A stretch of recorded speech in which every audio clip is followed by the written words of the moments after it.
ఏంది నా భార్యది message పెట్టుండదే, duty అయిపోయిందే కూరగాయలు తీసుకొని రండి. మన వాట్సాప్ లో చూసినా కానీ బ్లూ టిక్లు పడవు కాబట్టి చూడలేదని చెప్పేసి సరిపోతుంది.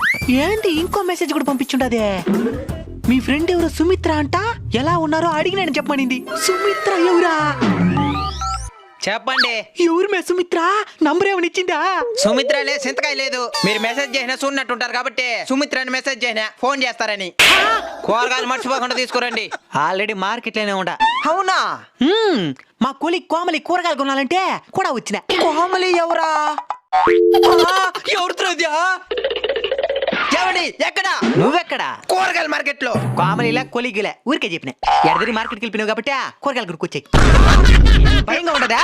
నాకేం భయమో, ఇక్కడ మా కొడుకు నరేష్ ఉన్నాడు కానీ వాడితో కూడా నడుచుకుంటూ వచ్చేస్తాం గాని. కొంపలు కుల్లరైపోయి మరకూడదా? ఎవడండి నరేసా? నరేష్ లేదు, సురేష్ లేదు, ఊరికడ చెప్పినే. కూరగాయలు కొంటాను, మీరు మోసుకరండి.